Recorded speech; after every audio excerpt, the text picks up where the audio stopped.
ವರದಿ ಮಾಡಿಕೊಂಡಿದ್ದ ಅಂತಕ್ಕಂಥದ್ದು ನಾನು ಕೇಳಿದೆ, ತಾವು ಮೀಡಿಯಾದಲ್ಲಿ ನೋಡಿದ್ದೆ.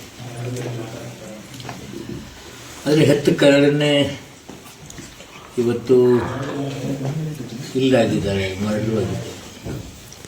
ಇದು ಬಹಳ ದುರದೃಷ್ಟಕರ, ನೋವಿನ ಸಂಗತಿ. ಇದು ಯಾವ ತಾಯಿ ತಂದೆಗೆ ಬರಬಾರದು. ಅದು ಈ ಜಾತಿ ವೈಷಮ್ಯ ಅಂತಿರೋ ಏನಂತಿರೋ ಗೊತ್ತಿಲ್ಲ, ಆಗಿ ಹೋಗಿದೆ. ಅವ್ರಿಗೆ ಈಗಾಗಲೇ FIR ಮಾಡಿದ್ದಾರೆ, ಕೆಲವು ಮಂದಿನ ಅರೆಸ್ಟ್ ಮಾಡಿದ್ದಾರೆ, ಇನ್ನು ಕೆಲವು ಮಂದಿನ ಅರೆಸ್ಟ್ ಮಾಡಬೇಕಂತ ಹೇಳಿದ್ದಾರೆ. ಇದು ಈ ಕಾನೂನಾತ್ಮಕ ಇದರಿಂದ ಇಂಥ ಭಾವನೆಯಿಂದ ಹೊರಗೆ ಬರೋಕ್ಕಾಗೋದಿಲ್ಲ. ಇಂಥ ಭಾವನೆಗಳಿಗೆ ಮಠ ಮಂದಿರದವರು ಇಂಥ ಭಾವನೆಗಳನ್ನು ಹೊಡೆದು ಹಾಕಿಸ್ಬೇಕು. ಮನುಷ್ಯರನ್ನೇ ಕಾಣ್ತಕ್ಕಂಥ ವಾತಾವರಣ ಸೃಷ್ಟಿ ಮಾಡಬೇಕು. ನಾನು ಇವತ್ತು ವಿಸಿಟ್ ಮಾಡ್ತಾ ಇದ್ದೆ, ಅಧಿಕಾರಿಗಳು ಏನೇನು ಮಾಡಿದ್ದಾರೆ ಹಾಗೆ ಅಂತಕ್ಕಂಥದ್ದನ್ನ. ಈ ಸದ್ಯ 11 ಗಂಟೆಗೆ ಮೀಟಿಂಗ್ ಇದೆ, ನಾನು ಅಲ್ಲಿ ಹೋಗ್ತಾ ಇದ್ದೀನಿ. ಮೀಟಿಂಗ್ ಮಾಡಿ ಇವಾಗ ಇವರನ್ನು ಕೊಡ್ತಾ ಇದ್ದೀನಿ. ಬಟ್ ಇದು ಆಗಬಾರ್ದಾಗಿತ್ತು, ಆಗಿ ಹೋಗಿದೆ. ಆದರೆ ಯಾವುದೇ ಸಮಾಜಗಳ ವೈಷಮ್ಯದಿಂದ ಬದುಕನ್ನು ಮಾಡಬಾರ್ದು. ಆ ಬದುಕು ಒಳ್ಳೆಯದಲ್ಲ, ಯಾರಿಗೇ ಆಗಲಿ. ಇವತ್ತು ಆ ದ್ವೇಷ, ಅಸೂಯೆ ಇವೆಲ್ಲವೂ ಬೆಳೆದು ಊರಿನ ವಾತಾವರಣ ಕೆಟ್ಟಬಾರ್ದು. ಮಾದರಿ ಚೆನ್ನೈ ಸ್ವಾಮೀಜಿ ಅವರು ಬರ್ತಾ ಇದ್ದಾರೆ, ನಾನು ಹೋಗ್ತಾ ಇದ್ದೀನಿ, ಅಧಿಕಾರಿಗಳು ಬರ್ತಾ ಇದ್ದಾರೆ. ಎಲ್ಲವೂ ಊರಿನಲ್ಲಿ ಶಾಂತಿ ಸುವ್ಯವಸ್ಥೆ ಕಾಪಾಡಿಕೊಂಡು ಹೋಗಬೇಕು. ಇಂಥ ಘಟನೆಗಳು ಮುಂದೆ ಆಗಬಾರ್ದು. ಇಂಥ ಘಟನೆಗಳಿಗೆ ಭಾವನಾತ್ಮಕವಾಗಿ, ಮಾನಸಿಕವಾಗಿ ಬದಲಾವಣೆ ಮಾಡತಕ್ಕಂಥ ಟೀಮ್ ಇವತ್ತು ಬೇಕಾಗ್ತಾ ಇದೆ. ಇದು ದುರದೃಷ್ಟಕರ. ಈ ಘಟನೆ ಅಪಾಯವನ್ನು ಅರಿವಲ್ಲಿ ಜಿಲ್ಲಾಡಳಿತ, ವಿಶೇಷವಾಗಿ ಪೊಲೀಸ್ ಇಲಾಖೆ ವೈಫಲ್ಯ ಆಗಿದೆ ಅಂತ ಏನಾದ್ರು ಮಾಹಿತಿ? ಅದನ್ನು ನಾನು ಅದಕ್ಕೆ ಮೀಟಿಂಗ್ ಅಟೆಂಡ್ ಮಾಡ್ತೇನೆ. ಸರ್, ಈಗಾಗಲೇ ಕೆಲವರು ಅಮಾನತ್ ಮಾಡಿ ಪಿಡಿಒಗಳು, ಪೊಲೀಸ್ ಸಿಬ್ಬಂದಿಗಳನ್ನು ಸರ್ಕಾರದ ಮಾಧ್ಯಮದಿಂದ ನೋಡಿದ್ದೀನಿ ವಿನ ಅಧಿಕಾರಿಗಳಿಂದ ತಿಳಿದುಕೊಳ್ಳಿಕ್ಕೇನೆ ಜಿಲ್ಲಾಧಿಕಾರಿಗಳ ಕಚೇರಿಯಲ್ಲಿ ಮೀಟಿಂಗ್ ಇದೆ ಇವತ್ತು. ಏನಾಯ್ತು ಏನಾಗಿಲ್ಲ ಅಂತಕ್ಕಂಥದ್ದು ವಿಚಾರ ಮಾಡ್ತಾ ಇದ್ದೀನಿ.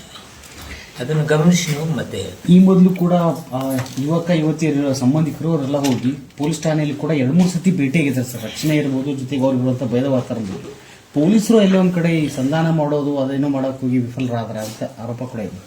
ಆ ಫ್ಯಾಮಿಲಿ, ನಾವು ಹುಡುಗನ ಫ್ಯಾಮಿಲಿ ಅದಾರ, ಬೇಡಮ್ಮ ತಾಯಿ ಅಂತೇಳಿ ಆ ಹೆಣ್ಮಗಳಿಗೆ, ಅವ್ರ ತಾಯಿ ತಂದೆಗೆ ನಾವು ಬಾಂಧವ್ಯದಿಂದ ಬದುಕ್ತೀವಿ. ನಮ್ಗೆ ಯಾಕಿಂತದ್ದು ಬೇಕು, ಬೇಡ, ನೀವು ಆಣೆ ಬಲ್ಲದವ್ರು, ನಾವು ಇರುವಿದ್ದಂಗಿದ್ದವ್ರದೀವಿ, ನಮಗಿದು ಬೇಡವೇ ಬೇಡ ಅಂತೇಳಿ ಪಾಪ ಅವ್ರ ತಾಯಿ ತಂದೆ ಹೋಗಿ ಅವ್ರ ಮನೆಗೆ ಹೋಗಿ ಕೈಕಾಲು ಬಿದ್ದು ಹೇಳ್ಬಂದಿದ್ದಾರೆ. ಆ ಹುಡುಗನ ತಾಯಿ ತಂದೆ ಹೇಳ್ಬಂದಿದ್ದಾರೆ. ಅಟ್ಟಾಗಿ ಆ ಹೆಣ್ಮಗಳು ಅದೇನು ಮರ್ಡರ್ ಆಗಿತ್ತು, ಹುಡುಗಿ ಬೈ ಫೋರ್ಸ್ ಇಲ್ಲ ಅಂತಂದ್ರೆ ನಾನು ವಿಷ ತಗೊಂಡು ಸಾಯ್ತೀನಿ, ನಿನ್ನ ಹೆಸರು ಬರೆದು ಸಾಯ್ತೀನಿ ಅಂತೇಳಿ ಹೆದರಿಸ್ತಾಳೆ. ಇವೆಲ್ಲವೂ ಘಟನೆಗಳು ನಡೆದಿದ್ದಾವೆ. ಇದರಲ್ಲಿ ಅವರು ಆ ಟೈಮ್ನಲ್ಲಿ ಏನೇನು ಕ್ರಮ ಕೈಗೊಂಡ್ರು, ಏನು ಹೇಗೆ ಅಂತಕ್ಕಂಥ ತಿಳ್ಕೊಳ್ತಾರೆ. ಅಲ್ಲ, ಮದುವೆ ಮುಂಚೆ ಸರ್ ನಾನು ಹೇಳಿದ್ದು, ಮದುವೆ ನಂತರದ ನಾನು ಕೇಳಿದ ಕ್ವಶನ್ ಕೇಳಿ, ಮದುವೆ ಆದ್ಮೇಲೂ ಕೂಡ ಅವರು ಕೆಲವೊಂದು ಟೈಮ್ ಸಂಧಾನ ಮಾಡಿದ್ದಾರೆ ಅಂತೇನೋ. ಆ ಹುಡುಗನ ತಾಯಿ ತಂದೆನೇ ಸ್ವತಃ ಹೋಗಿ ರಿಕ್ವೆಸ್ಟ್ ಮಾಡ್ಕೊಂಡಿದ್ದಾರೆ. ಸ್ವತಃ ಅವ್ರ ತಾಯಿ ತಂದೆ ಅವರೆಲ್ಲ ಬಂದು ಬಳಗದವರು, ಬೇಡ್ರಿ ಇದೆಲ್ಲ ಒಳ್ಳೇದಂತ ಹುಡುಗವು ಕನ್ವಿನ್ಸ್ ಮಾಡಿದ್ದಾರೆ. ಬಟ್ ಆದಾಗೂ ಎಮ್ಮ ಸ್ವಲ್ಪ ಪೋಸ್ಟ್ ಮಾಡಿ ಅವ್ರನ್ನ ಮಾಡಬೇಕು. ಸರ್, ಒಂದು ಈ ಘಟನೆ ಆಯ್ತು, ಇದು ಕಾನೂನಾತ್ಮಕವಾಗಿ ಕೊಲೆ ಅನ್ನೋದು ಅಪರಾಧ ಅದಾಗಬಾರ್ದಾಗಿತ್ತು. ಆದ್ರೆ ಇಂಥ ಪರಿಸ್ಥಿತಿ ಒಳಗೆ ಈ ಕಾಯ್ದೆ ದೃಷ್ಟಿಯಿಂದ ನಾವು ಪ್ರೌಢಾವಸ್ಥೆಗೆ ಬಂದೇವಿ, ನಾವು ನಮ್ ಬೇಕಾದಾಗ ನಮ್ ಕಾನೂನಿನ ಬಲ ಇದೆ ಅನ್ನೋ ಕಾರಣ ಹುಡುಗ ಇರ್ಬೋದು, ಹುಡುಗಿ ಇರ್ಬೋದು, ಅವ್ರ ಮದುವೆ ಆದ್ರೆ ಸಾಮಾಜಿಕ ವ್ಯವಸ್ಥೆ ಆ ಮಟ್ಟಿಗೆ ಸ್ಪಂದಿಸುವಂತ ಪರಿಸ್ಥಿತಿ ಇಲ್ಲ. ಇದನ್ನ ನಿಭಾಯಿಸಕ್ಕೆ ಸರ್ಕಾರದ ಮಟ್ಟದೊಳಗೆ ಹೊಸದೊಂದು ಏನಾದ್ರು ಕಾಯ್ದೆ ಮಾಡುವಂತದ್ದು ಏನಾದ್ರು ವಿಚಾರ ಅದಕ್ಕೆ ನಾನು ವಿನಂತಿ ಮಾಡ್ಕೊಂಡಿದ್ದೀನಿ. ದೊಡ್ಡ ದೊಡ್ಡ ಮಟ್ಟದವರು ಮನಸ್ಸನ್ನು ಮಾಡಬೇಕು. ಕಾನೂನು ಆಯ್ತಪ್ಪ, ಮರ್ಡರ್ ಮಾಡಿದ್ರು, ಅವ್ರು ಜೈಲಿಗೆ ಹಾಕಿದ್ರು, ಕೋರ್ಟ್ನಾಗ ಏನಾಗ್ತಿತ್ತು ಗೊತ್ತಿಲ್ಲ.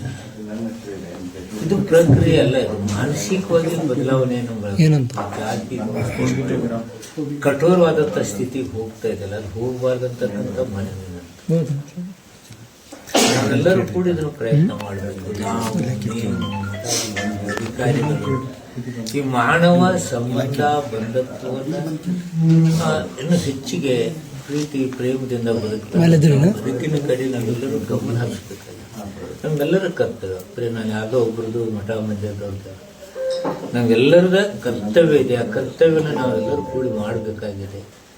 ಜನಾಂಗದಲ್ಲಿ ಜಾತಿ ವ್ಯವಸ್ಥೆ ಬಗ್ಗೆ ಇಷ್ಟೊಂದು ನಿಷ್ಠುರವಾಗಿ ನಡೀತಕ್ಕಂಥದ್ದು ಒಳ್ಳೆಯದಲ್ಲ. ಯಾರಿಗೂ ಒಳ್ಳೆಯದಲ್ಲ.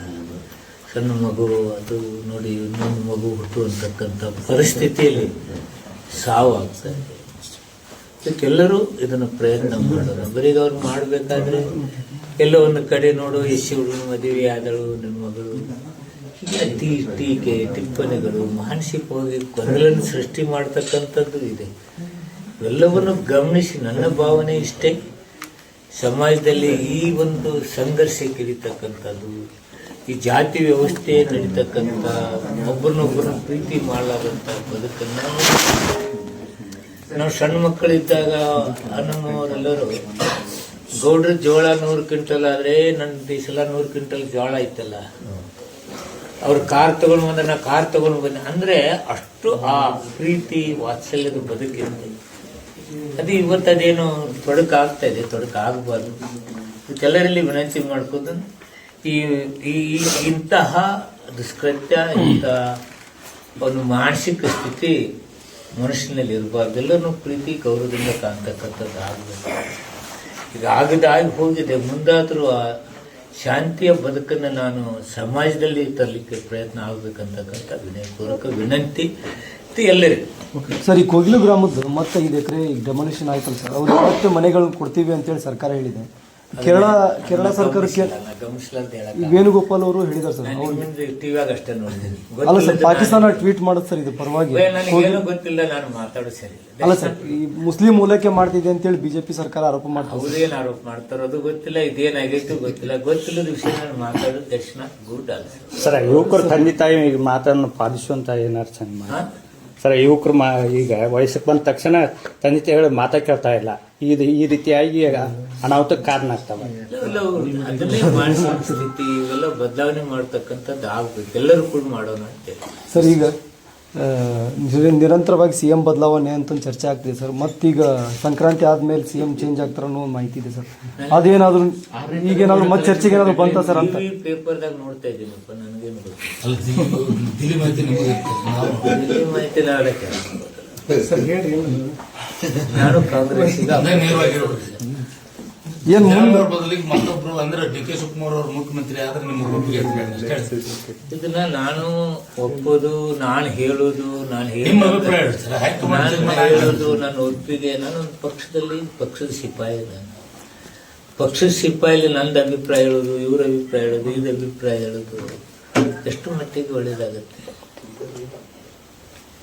ಇಂಪ್ಲಿಮೆಂಟ್ ಆಗಂಗಿಲ್ಲ, ಅದನ್ನ ನಾನು ಯಾಕೆ ಹೇಳ್ಬೇಕು? ಅಂದ್ರೆ ಆಗಿಲ್ಲ ಸರ್, ಸಿಎಂ ಬದಲಾವಣೆ ಆಗಿಲ್ಲ ಸರ್. ಸಿಎಂ ಬದಲಾವಣೆ ಆಗಿಲ್ಲ ಸರ್. ಹಂಗಂದ್ರೆ ನೋಡೋಣ, ನಿಮ್ಮಿಂದ ಏನು ಇಂಪ್ಲಿಮೆಂಟ್ ಆಗಿಲ್ಲ ಅಂತ ಹೇಳಿದ್ರು ಸರ್. ಹೈಕಮಾಂಡ್ ಕೂಡ ಸ್ಥಳೀಯ ಸಚಿವರು ಇರ್ಬೋದು, ಶಾಸಕರ ಒಂದು ಒಪಿನಿಯನ್ ಕೇಳಿ ಮುಂದೆ ಏನು ಡಿಸಿಷನ್ ತಗೋತಾರೆ ಎಲ್ಲವನ್ನೂ ಹೈಕಮಾಂಡ್. ಅಲ್ಲಿವರೆಗೇನು ಶಾಸಕಾಂಗ ಪಕ್ಷದ ಸಭೆಯಲ್ಲಿ ತೀರ್ಮಾನ ಆಗುತ್ತೆ, ಹೈಕಮಾಂಡ್ ಹೇಳುತ್ತೆ. ನಮ್ಮ ಹೈಕಮಾಂಡ್ ಹೇಳಿದಾಗ ನಾವೆಲ್ಲರೂ ಒಪ್ಕೊಳ್ತಕ್ಕಂಥದ್ದಿದೆ. ಕರ್ನಾಟಕ ರಾಜ್ಯದಲ್ಲಿ ಸನ್ಮಾನ್ಯ ಖರ್ಗೆ ಸಾಹೇಬರಿರೋದ್ರಿಂದ AICC ಇಲ್ಲಿ ಆಗುವವುಗಳು ಎಲ್ಲವೂ ಚೆನ್ನಾಗಿ ಗೊತ್ತಿರೋದ್ರಿಂದ ಸಮರ್ಥವಾಗಿ ನಿಭಾಯಿಸ್ತಾರೆ. ಏನು ತೊಂದರೆ. ನಿಮ್ಮೆಲ್ಲರ ಅಭಿಪ್ರಾಯ ಕೇಳಿದಾಗ ಏನಂತೀರಿ ಒಪಿನಿಯನ್? ನಿಮ್ಮೆಲ್ಲರ ಅಭಿಪ್ರಾಯ ಕೇಳಿದಾಗ ಏನಂತ ಹೇಳಿದ್ರೆ ರಾಜ್ಯದ ಅಭಿವೃದ್ಧಿ ಬಗ್ಗೆ ಹೈಕಮಾಂಡ್ಗಿಂತ ನಿಮ್ಗೆ ಗೊತ್ತಿರುತ್ತೆ. ರಾಜ್ಯದ ಯಾರು ಸಿಎಂ ಆದ್ರೆ ಅನುಕೂಲ ಕೇಳಿದ ಕೂಡಲೇ ನಾನು ಹೇಳಿದ ತಕ್ಷಣ ನಿಮಗೆ ರಿಯಾಕ್ಟ್ ಸರ್. New year